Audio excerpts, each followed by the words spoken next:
What's going on, guys? This is Ryan with RK Outpost, and today I want to talk about this article, which is a couple days old, but I had a couple things going on, a little behind, and so I'm looking back through articles that came out, and I saw this one, Star Wars Kathleen Kennedy on the long road to ending the Skywalker's story. And there's a couple things in this interview that I want to hit on. It's an interview with Kathleen Kennedy and Michelle Rejwan, but there's a couple things they talk about specifically with, well, I guess spoilers for episode 9 going forward. Light spoilers because you probably expect this already. But as far as ending the Skywalker saga, they are. There's going to be no one with the blood of Skywalker left after this movie. And then also bringing back Palpatine. And the way that they've thought about this, and this has to be a lie as far as I'm concerned. So I wanted to go over those two things. Again, here we go. A nice picture of Kathleen, J.J. Abrams, and Michelle Rejwan. If you don't know, Michelle Rejwan was a producer on The Force Awakens and is a producer on Rise of Skywalker. There's been a lot of people that think she's going to take a bigger role going forward. So that's why she's a part of this interview. The first thing I wanted to talk about is the Palpatine thing. Here, IO9. One of the big decisions made by JJ and Chris Terrio was bringing back the Emperor in some form. Was there a worry that bringing back the villain of the previous two trilogies could undercut the endings achieved in those two trilogies? Michelle Rejwan. I think there was a feeling of inevitability that Palpatine had been a part of all three, and in the biggest picture of the 9 movies, he had been there from the very beginning. There's no way that you actually thought that. There's no person on Earth going to The Force Awakens that was like, oh man, I wonder what Palpatine's been up to. Nobody said that because we saw him die. There was no one after this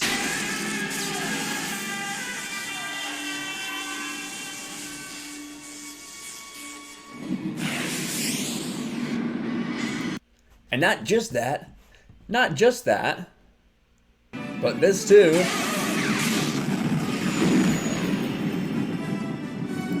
Into a million pieces. There's no one that thought Rise of Skywalker was going to include this character. That's just not a thing.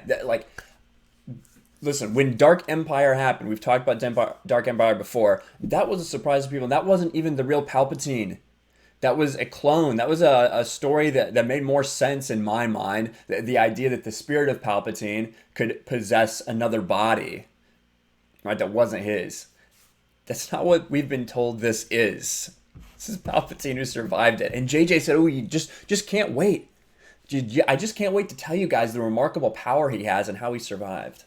Now, are they going to go even further along the Dark Empire story and just steal it literally straight from the pages? Possibly. Maybe this one is a clone. I guess we'll find out when someone else tells me that went to see Rise of Skywalker, because I'm not paying to see that movie.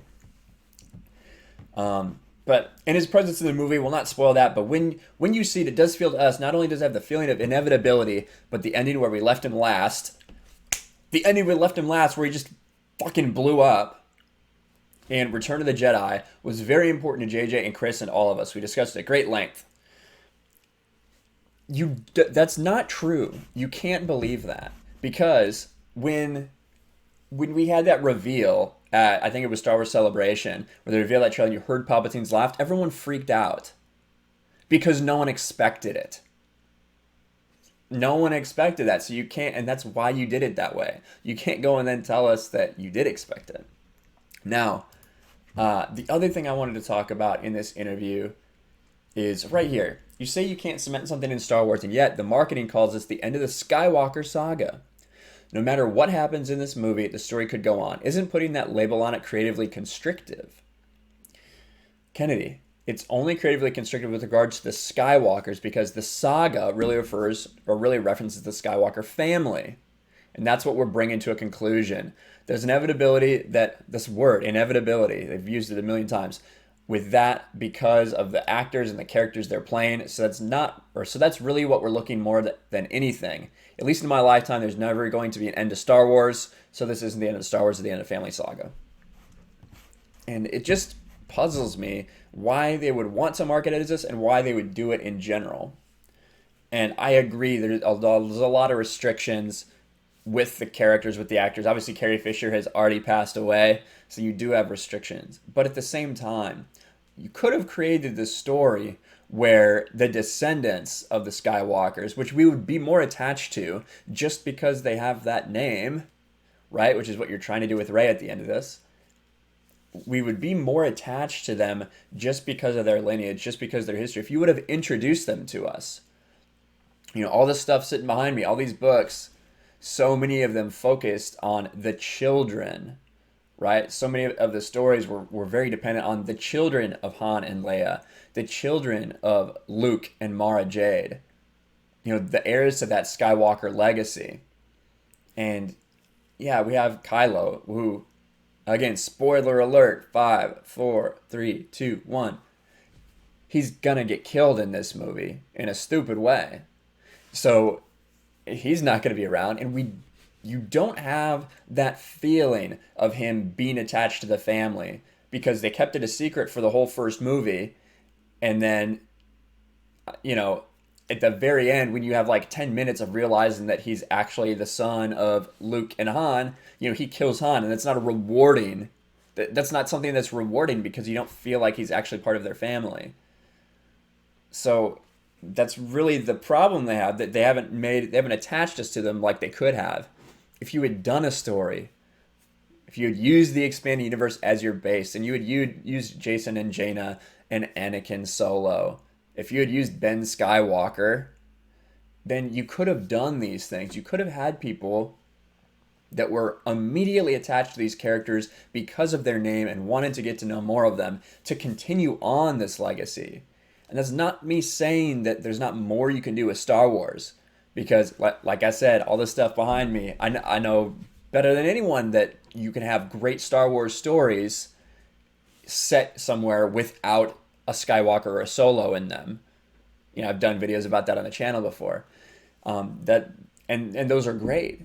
But I don't know why you would want to restrict yourself. I don't know why they're in such a desire to end the Skywalker saga when they could have used these characters and gone forward. This is probably what brings up a lot of the rumors about them not wanting to use George Lucas's legacy characters or anything like that. When you make decisions like this, you know, throwing away something that could be so good for you. It's going to be interesting to see what happens to Star Wars now.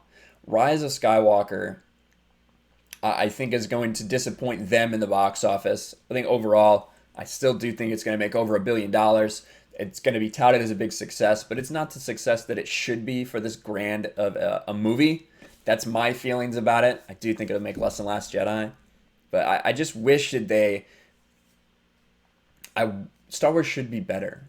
When they bought it in 2004 or 2012, I thought that I was going to get to see that. I thought that a whole new group of people were going to get exposed to the characters that I knew were absolutely incredible and could get attached to the legacy of our legacy characters, you know, their descendants.